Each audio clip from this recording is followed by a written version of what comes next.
ศลได้ความดีโดยทั่วหน้ากัน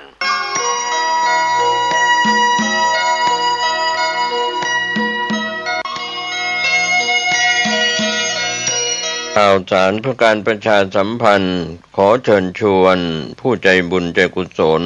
ร่วมสร้างศาลาการประเรียนวัดบ้านเหล่าพระเจ้าตาเขียวอำเภอป่าซางจังหวัดลำพูนในขณะนี้ก็เริ่มลงมือก่อสร้างศาลาการประเรียนท่านที่จะร่วมทำบุญผ่านบัญชีธนาคารออมสินชื่อบัญชีพัฒนาวัดบ้านเราเลขที่บัญชี02-021574034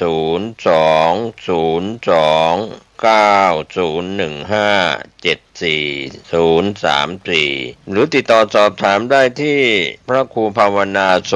ภิตไฝปัสนาผู้ช่วยศาสตราจารย์ด็อกเตอร์เจ้าวาดวัดบ้านเหล่าพระเจ้าตาเขียว0969525159ได้ทุกวันก็เป็นงานบุญงานกุศลคณะสงฆ์คณะศรัทธาพร้อมใจกันสร้างศาลาการประเรียนวัดบ้านเหล่าพระเจ้าตาเขียวอำเภอป่าซางจังหวัดลำพูนได้อนุโมทนาบุญร่วมกัน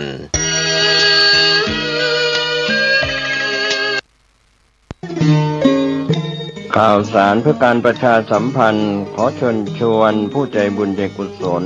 ร่วมทำบุญทอดผ้าป่าสามัคคีประจำปีพุทธศักราช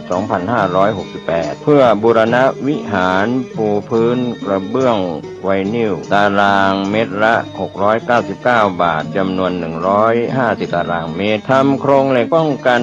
นกรอบวิหารราดพื้นเททรายล้างหน้าวิหารราวบันไดเหล็กสแตนเลสทาสี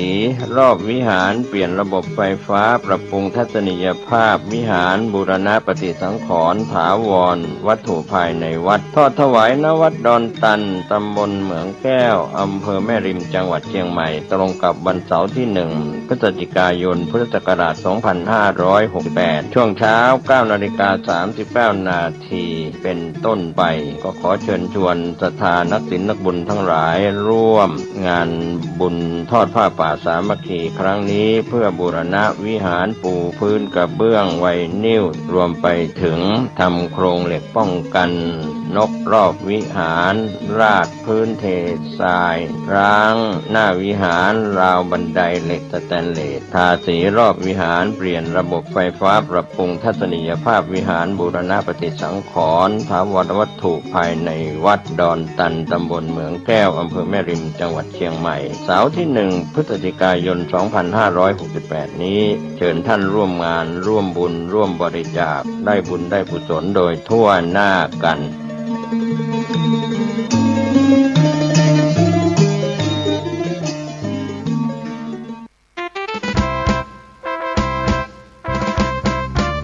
ทัทะมาโนปิโยโหติผู้ฮือย่อมเป็นตี้ฮักของคนและเทวดาทั้งหลายโรงเรียนธรรมราชศึกษาวัดพระสิงห์วรมหาวิหารจังหวัดเชียงใหม่ขอน้อมเจิญท่านคหบดีผู้ใจบุญนายทุนผู้ใจดีร่วมพิธีทอดถวายผ้าป่าข้าวสารอาหารแห้งเครื่องปรุงรสสมทบทุนโครงการอาหารกลางวันนักเรียนโรงเรียนธรรมราชศึกษาในวันอังคารที่12สิงหาคมพุทธศักราช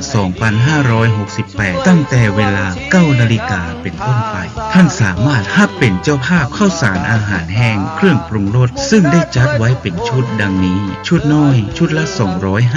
บาทชุดใหญ่ชุดละ500 บาทหรือบริจาคอุปถัมภ์ตามกำลังศรัทธาได้ที่โรงเรียนธรรมราชศึกษาวัดพระสิงห์วรมหาวิหารบัญชีธนาคารกรุงไทยเพื่อทุนอาหารกลางวันนักเรียนโรงเรียนธรรมราชศึกษาเลขบัญชี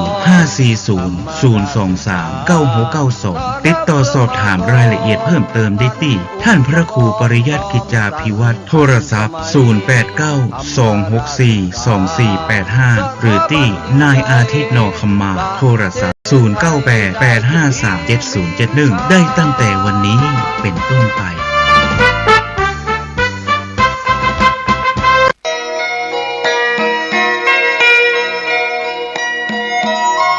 ข่าวสารงานบุญงานกุศล ลขอเชิญร่วมทำบุญสร้างวิหารและพิพิธภัณฑ์ครูบาปิ่นชัยณวัดบ้านกลางตำบลรีอำเภอรีจังหวัดลำพูนท่านที่มีกุศลเจตนาศรัทธาร่วมทำบุญได้ที่พระครูอินทวุฒิคุณเจ้าคณะอำเภอรีเจ้าวาดวัดบ้านกลางหรือโอนเงินผ่านบัญชีวัดบ้านกลางธนาคารกรุงไทยสาขาลีบัญชีเลขที่672857859ติดต่อสอบถามรายละเอียดเพิ่มเติมได้ที่0811113457ก็เป็นงานบุญงานกุศลขอเชิญท่านร่วมทำบุญสร้างวิหารและพิพิธภัณฑ์ครูบาปิ่นชัยณวัดบ้านกลางตำบลลีอำเภอลีจังหวัดลำพูนได้บุญได้กุศลได้บารมีสร้างความดีโดยทั่วหน้ากัน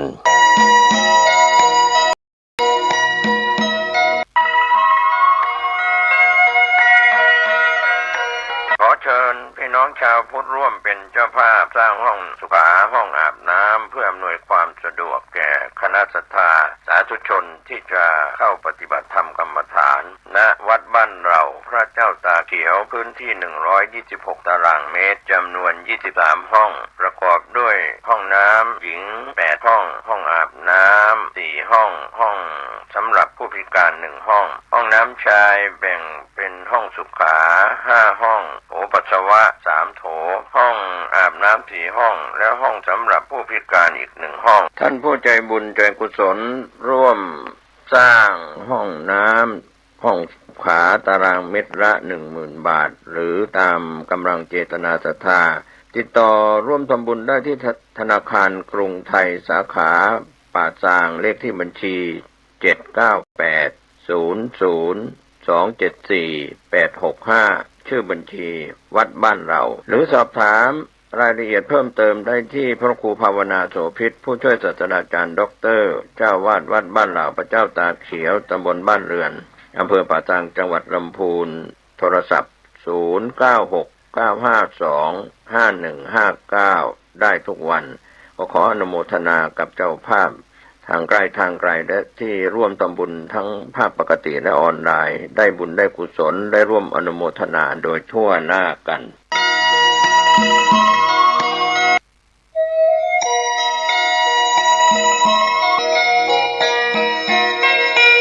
ข่าวสารเพื่อการประชาสัมพันธ์กำหนดการฟังเทศรายการรถด่วนขบวนพิเศษฤดูการเข้าพรรษาประจำปีพุทธศักราช 2568 อาทิตย์ที่ 17 สิงหาคมแรม 8 ค่ำเดือน 7 เหนือรถด่วนขึ้นไปยังวัดบ้านแปะตำบลบ้านแปะรายการพิเศษช่วงเวลา 13 นาฬิกาฟังพระธรรมเทศนาเสาร์ที่ 23 สิงหาคมแรม 14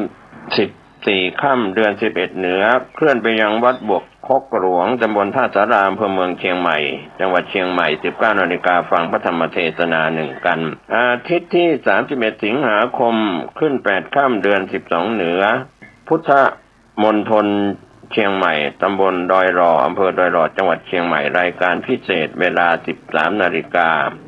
ฟังพระธรรมเทศนา7 กันยายนขึ้น 15 ค่ำเดือน 12 เหนือรถด่วนเคลื่อนมายังพุทธสถานเชียงใหม่ตำบลช้างคานวันกตัญญูฟังพระธรรมเทศนา 19 นาฬิกา15 กันยายนแรม 8 ค่ำเดือน 12 เหนือรถด่วนเคลื่อนไปยังลานอนุสาวรีย์3 กษัตริย์เวลา 19 นาฬิกาฟังพระธรรมเทศนา1กันจันทร์ที่ 22 กันยายนแรม 15 ค่ำเดือน 12 เหนือรถด่วนเคลื่อนไปยังวัดศรีมารามตำบลสันกลางอำเภอสันกำแพงจังหวัดเชียงใหม่ 19 นาฬิกาฟังพระธรรมเทศนา1กันอังคารที่ 30 กันยายนขึ้น 8 ค่ำเดือนเกียงรถด่วนเคลื่อนไปยังวัดเวรุวันตำบลยางเนิ้งอำเภอสารพีจังหวัดเชียงใหม่ 19 นาฬิกาฟังพระธรรมเทศนา1กันอังคารที่ 7 ตุลาคมขึ้น 15 ค่ำเดือนเกียงรถด่วนเคลื่อนมายังพุทธสถานเชียงใหม่ตำบลช้างคานวันมอบโล่ 19 นาฬิกาทำพิธีก็เป็นการปิดการอบรมก็ขอเชิญชวนศรัทธานักศีลนักบุญในฤดูการเข้าพรรษาฟัง รายการรถด่วนขบวนพิเศษในฤดูกาลเข้าพรรษาประจำปี 2568 ดำเนินรายการโดยคณะสงฆ์จังหวัดเชียงใหม่องค์กรเครือข่ายจังหวัดเชียงใหม่โดยมีคณะกรรมการบริหารกลุ่มหนุ่มสาวจังหวัดเชียงใหม่ดำเนินงานก็เป็นส่วนที่ประชาสัมพันธ์ผ่านรายการทางสถานีวิทยุกระจายเสียงแห่งนี้ท่านได้บุญได้กุศลร่วมกันกับรายการรถด่วนประจำปี 2568 ได้บุญได้ความดีได้สติปัญญาโดยทั่วหน้ากัน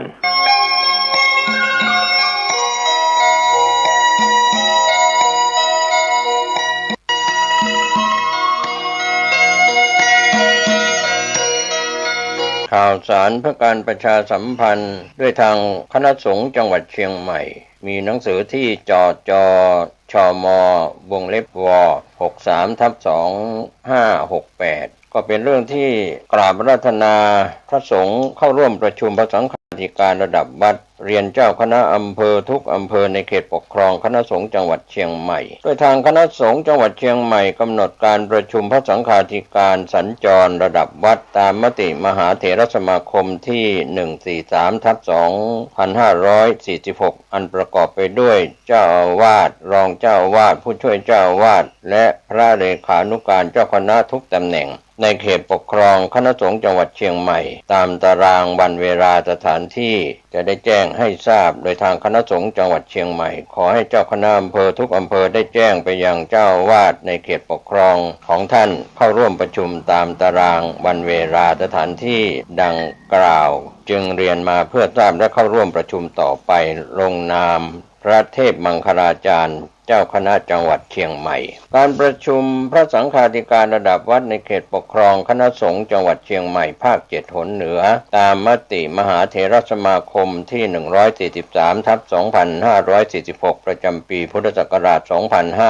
2568 ผู้เข้าร่วมประชุมประกอบด้วยเจ้าอาวาสพระอารามหลวงผู้ช่วยเจ้าอาวาสพระอารามหลวงเจ้าอาวาสวัดราชรองเจ้าอาวาสวัดราชรองผู้ช่วยเจ้าอาวาสวัดราชและพระเลขานุการเจ้าคณะทุกตำแหน่งครั้งที่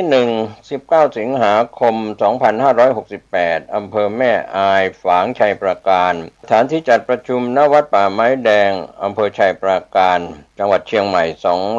240รูปวัดและที่พักสงฆ์เวลา 13 นาฬิกา 20 สิงหาคม 2568 อำเภอเวียงแหงเชียงดาวพร้าวจัดประชุมณวัดห้วยไส้อำเภอเชียงดาว233รูปวัดและที่พักสงฆ์เวลา 13 นาฬิกา 21 สิงหาคม 2568 อำเภอเสมิงกัลยาณิวัฒนาอำเภอเมืองเชียงใหม่สถานที่จัดประชุมณวัดสวนดอกพระอารามหลวงอำเภอเมืองเชียงใหม่จังหวัดเชียงใหม่221รูปวัดที่พักสงฆ์ 13 นาฬิกา 24 สิงหาคม 2568 อำเภอแม่แตงแม่ริมสันทรายสถานที่จัดประชุมณวัดลัทธิวันขอนตาลอำเภอแม่ริม305รูปวัดที่พักสงฆ์ 13 นาฬิกาจัดประชุม 2 กันยายน 2568 อำเภอแม่ออนสันกำแพงดอยสะเก็ดสถานที่จัดประชุมณวัดร้องบัวแดงอำเภอสันกำแพง222รูปวัดที่พักสงฆ์เวลา 13 นาฬิกา 4 กันยายน 2568 อำเภอสารพีหางดงสันปะตองสถานที่จัดประชุมวัดศรีดอนมูลอำเภอสารพี285รูปวัดที่พักสงฆ์เวลา 13 นาฬิกาจัดประชุม 16 กันยายน 2568 อำเภอแม่วางดอยหล่อสถานที่จัดประชุมณพุทธมณฑลเชียงใหม่อำเภอดอยหล่อ108รูปวัดที่พักสงฆ์เวลา 13 นาฬิกาเวลาประชุม 17 กันยายน 2568 อำเภอฮอดจอมทองอมก๋อยแม่แจ่มอำเภอดอยเต่าสถานที่จัดประชุมวัดพระธาตุศรีจอมทองวรวิหารอำเภอจอมทอง339รูปวัดที่พักสงฆ์เวลา 13 นาฬิกาเป็นสถานที่จัดประชุมก็เป็นข่าวสารเพื่อการประชาสัมพันธ์การประชุมพระสังฆาธิการระดับวัดข ของคณะสงฆ์จังหวัดเชียงใหม่ซึ่งเป็นส่วนของการประชุมประจำปีตามมติมหาเถรสมาคมผมเกษตรเพชรสำริดบรรณาธิการข่าวก้าวหน้านิวก็ประชาสัมพันธ์ข่าวสารประชาสัมพันธ์ของคณะสงฆ์จังหวัดเชียงใหม่มายังพระเถรานุเถระครูบาอาจารย์ระดับเจ้าอาวาสทุกวัดของจังหวัดเชียงใหม่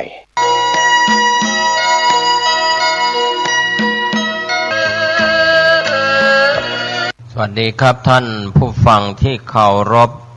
วันนี้ผมเกษตรเพชรสำริดวิทยากรก็จะได้นำสารธรรมแบ่งปันความคิดดีๆเรื่องของสัจธรรมคำสอนของพระโพธิสัตว์พระศรีอริยเมตไตรซึ่งหนังสือเล่มนี้เราได้รับจากคุณลุงประพันธ์ศิรารัตน์ได้พิมพ์แจกเป็นวิทยาทานธรรมทานมาสู่ท่านผู้ฟังให้ได้รับรู้รับทราบครับก็ถือว่าเป็นการนำพิมพ์แจกจ่ายกันไปแบ่งปันความคิดความรู้ที่เราควรจะใช้วิจารณญาณในการรับข้อมูลข่าวสารในการศึกษารู้ไว้ใช่ว่าใส่บ่าแบกหามครับถือว่าสิ่งใดที่เป็นคุณงามความดีเราสร้างแล้วเราทำแล้วก็จะเป็นผลเป็นความสุขความเจริญซึ่งคำสอนของพระศรีอริยเมตไตรพระโพธิสัตว์ในภัตตกัปนี้จะเป็นองค์ที่5ต่อจากพระศรีสักยมุนีโคดมของเราองค์ปัจจุบันก็มีคำสอนที่เตือนมนุษย์ไว้บอกกล่าวพวกเราไว้อย่ากินทิ้งกินขว้างครับข้าวปลาอาหารครับถือว่าเป็นสิ่งที่เรากินทิ้งกินขว้างก็จะลำบากของกินของใช้ครับเรื่องนี้ก็ในส่วนที่ถ้าเราทำบาปกรรมสิ่งมีชีวิตทั้งหลายที่เกิดขึ้นก็เป็นคำสอนแต่มันดันมีเรื่องที่ทำให้ชาวพุทธชงนและสงสัยว่าจริงๆแล้วเงินที่บริจาคเข้ามาไม่ว่าจะเป็นของหลวงพ่ออลงกฎจะเป็นของวัดพระบาทน้ำพุหรือจะเป็นส่วนงานไหนก็ตามมันคือเงินบริจาคใช่หรือไม่แล้วกำลังมีข่าวออกมาบอกว่าเงินบริจาคเหล่านี้ถูกเอาไปซื้อที่ดินทำสาธารณประโยชน์เราก็อนุโมทนาด้วยแต่มันดันมีข้อมูลที่เมื่อวานในช่อง8เปิดประเด็นไปเรื่องที่ดินวรสุดา20 กว่าไร่ดันเป็นการซื้อที่และเป็นชื่อของบุคคลอันที่2,000 ไร่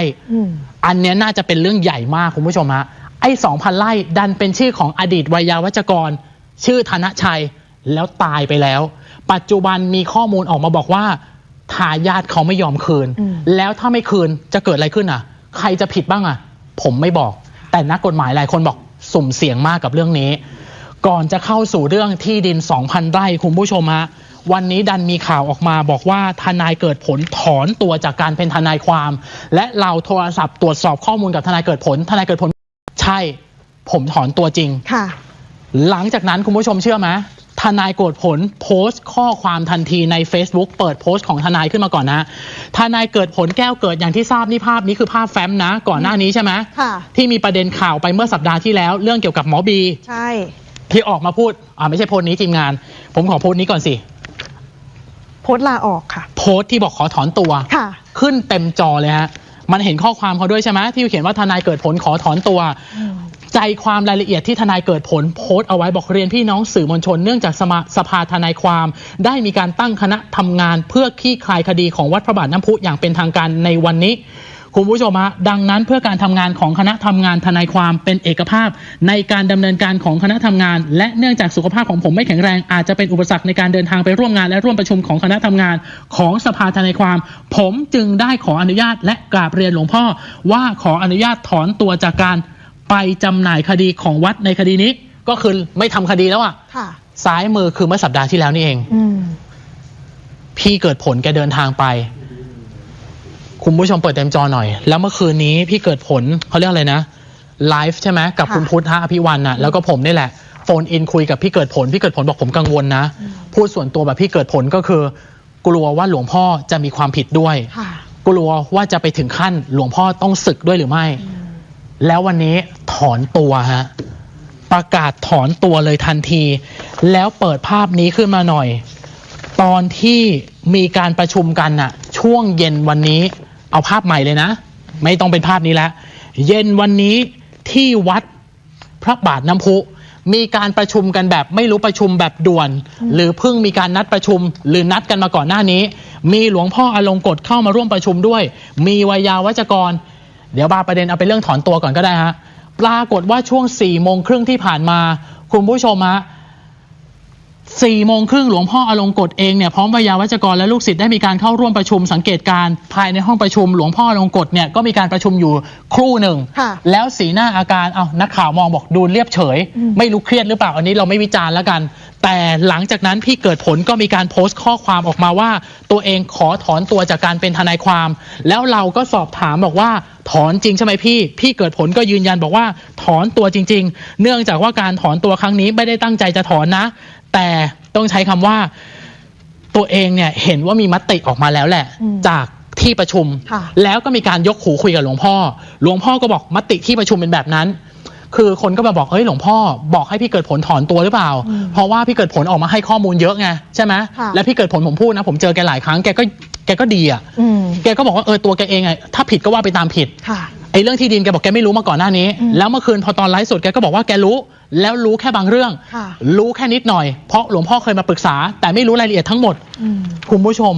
จนสุดท้ายแล้วพี่เกิดผลก็ถอนตัวบอกก็มีความหนักใจในเรื่องของการทำคดีนะเนื่องจากว่าวัดพระบาทน้ำพุเองโดยหลวงพ่ออลงกฎเจ้าอาวาสคณะกรรมการเนี่ยได้มีการจัดประชุมที่ผ่านมาก็คือช่วงเย็นแบบซ้ายมือมีมติประกาศการแต่งตั้งจากสภาทนายความแล้วว่าจะใช้ทนายจากสภาทนายความซึ่งถ้าเกิดมีมติแบบนั้นก็ให้ความเคารพมติตัวของพี่แกที่เป็นทนายความก่อนหน้านี้ก็ถอนตัวเหมือนเป็นมารยาทถูกไหมแล้วเปิดโพสต์นี้เต็มจอหน่อย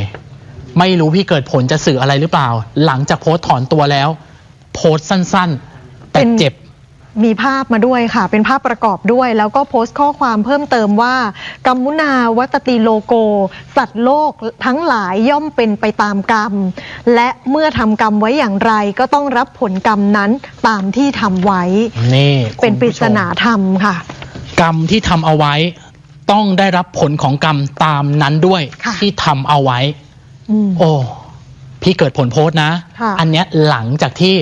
ถอนตัวแล้วกลับมาคุณผู้ชมฮะแล้วต้องบอกว่าให้ติดตามจับตาแบบอย่ากระพริบดูช่อง8นะเพราะพี่เกิดผลจริงๆให้สัมภาษณ์กับเราก่อนที่จะถอนตัวแล้วพี่เกิดผลเรียนพี่น้องสื่อมวลชนไปแล้วบอกว่าถ้าเกิดมีเรื่องคดีของวัดเนี่ยให้กลับไปถามที่ทนายความของชุดสภาทนายความหรือไปที่วัดเลยพี่แกจะไม่พูดแล้วเพราะเรื่องนี้เป็นเรื่องของทนายชุดใหม่กับเรื่องของวัดเรื่องของหลวงพ่อตัวของพี่เขาถอนตัวแล้วแต่เราได้คุยก่อนหน้านั้นคุณผู้ชมฮะเพื่อเป็นการไม่เสียเวลาล่าสุดวันนี้คุณผู้ชมเราไปเรื่องที่ดิน 2,000 ไร่กันเลยเรามีโอกาสได้คุยกับหลวงพ่ออลงกฎเราไม่บอกว่าทั้งหมดถูกหรือผิดคุณผู้ชมฮะแต่สิ่งหนึ่งที่วันนี้อยากจะบอกผมขออนุญาตเปิดภาพหลวงพ่อขึ้นมาหน่อยได้ไหมหลวงพ่ออลงกฎประเด็นเรื่องเกี่ยวกับที่ดินของนายธนชัยอดีตไวยาวัจกรของวัดเดี๋ยวถ้าใครไม่ได้ติดตามตั้งแต่เมื่อวานเนี้ยเดี๋ยวจะสับสนว่าเกิดอะไรขึ้นคุณผู้ชมฮะผมเล่าแบบนี้แล้วกันมันมีข้อมูลเรื่องที่ดิน 2,000 ไร่ขึ้นมาก็คือในอดีตมีบุคคลที่ชื่อธนชัยเนี่ยเข้ามาเป็นไวยาวัจกรของวัดตามข้อมูลบอกอยู่กับหลวงพ่อมาเป็น 30-40 ปีแล้วตอนที่อยู่กับหลวงพ่อเนี่ยเป็นคนที่หลวงพ่อไว้ใจมากๆแล้วคุณผู้ชมฮะเดี๋ยวเปิดประเด็นขึ้นมาหน่อยสิวันนี้หลวงพ่อต้องขอบคุณนะให้สัมภาษณ์กับช่อง8คือเมื่อเช้าอ่ะผมเห็นข่าวบอกว่าหลวงพ่อปิดวาจาใช่ไหมเราก็เลยสอบถามไปที่น้องหยกหน่อยน้องหยกบอกว่าหลวงพ่อยังคุยกับหนูอยู่นะแต่วันนี้หลวงพ่อมีกิจนิมนต์เยอะคุณผู้ชมที่ดิน 2,000 ไร่มันเกิดอะไรขึ้นเปิดผังขวามือขึ้นเต็มจอฮะไวยาวัจกรท่านนี้ชื่อว่าธนชัยเป็นอดีตไวยาวัจกรของวัดและเสียชีวิตช่วงโควิดในอดีตทำงานมา30 ปีอยู่กับหลวงพ่ออลงกฎแล้วมันมีที่ดินของโครงการ2,000 ไร่เมื่อวานณัฐวุฒิไปมาแล้วก็จะมีทั้งโรงเรียนทั้งพื้นที่ดูแลคนป่วยใช่ไหมแล้วก็เป็นพวกสาธารณูปโภคต่างๆที่เป็นสำหรับคนที่เป็นสาธารณประโยชน์ต้องบอกที่ดินก็ยังไม่ได้เป็นพาณิชย์นะแต่ 2,000 ไร่ชื่อมันดันเป็นของคนที่ชื่อธนชัยเอาง่ายๆก็คือว่าที่ดินนี้เป็นเงินบริจาคใช่หรือไม่จะเงินมาจากไหนอันนี้ผมไม่รู้นะจะเป็นเงินวัดเงินส่วนตัวหรือเงินใครก็ตามแต่เป็นเงินบริจาคและเป็นดำริที่ธนชัยคุยกับหลวงพ่อเมื่อในอดีตและไปซื้อที่ดินผืนนี้เสร็จสับปุ๊บหลังจากนั้นธนชัยตายพอตายเสร็จ คุณผู้ชมนึกออกใช่ไหมมันจะต้องที่ดินเนี่ยตกเป็นของทายาท ค่ะ ก็กลายเป็นว่าธนชัยก็มีทายาทแล้วเหมือนทายาทจะไม่คืนให้หรือเปล่า ค่ะ คุณผู้ชมเดี๋ยวฟังเสียงหลวงพ่อก่อนหลวงพ่อบอกแบบนี้ว่าปัจจุบันที่ดิน 2,000 ไร่ผืนนี้ก็มีการเอาไปทำโรงเรียน มีการเอาไปทำโรงพยาบาล บางส่วนโอนไปแล้วให้กับพื้นที่หน่วยงานของรัฐ แต่ยังมีบางส่วนที่เหลืออยู่จำนวนเนี่ยพ่อบอกจำไม่ได้ จะเป็นไปตามข่าว 2,000 กว่าไร่หรือเปล่าอันนี้ไม่ยืนยัน แต่ที่ดินเนี้ยยอมรับว่ามันมีปัญหาจริงๆนั่นแหละในอดีตหลังจากที่ธนชัยตายเปิดหลวงพ่อขึ้นเต็มจอเลยฮะหลังจากธนชัยตายหลวงพ่อก็บอกว่าได้มีการพูดคุยประชุมกันติดต่อหลายฝ่ายเปิดภาพเนี่ยเอาผังเนี่ยขึ้นมาคู่นั่นแหละปรากฏว่าตัวของธนชัยได้ตายไปหลวงพ่อพยายามจะติดตามข้อมูลเนี้ยกับทางญาติๆว่าที่ดินผืนนี้ไปอยู่ตรงจุดไหนแล้วจะมีการโอนคืนให้กับวัดหรือไม่หลวงพ่อบอกว่าไม่ขอลงรายละเอียดเชิงลึกนะแต่หลวงพ่อพูดคำว่าขอตั้งคำถามหน่อยเถอะถามมายังน้องหยกผ่านช่อง 8แล้วฝากไปถึงคนที่เป็นลูกหลานเป็นทายาทของธนชัยอดีตไวยาวัจกรของวัดหลวงพ่อพูดประโยคนึงฟังแล้วก็สะอึกนะบอกอยากจะฝากคำถามถ้าหากพ่อของเราเป็นไวยาวัจกรของวัดแล้วถือที่ดินวัดอยู่แล้ววันหนึ่งพ่อเราตายเราจะทำอย่างไรเราจะฮุบที่ดินผืนนั้นเลยหรือไม่คำถามก็คือเหมือนถามอ่ะรู้หนิว่าพ่อคุณเป็นไวยา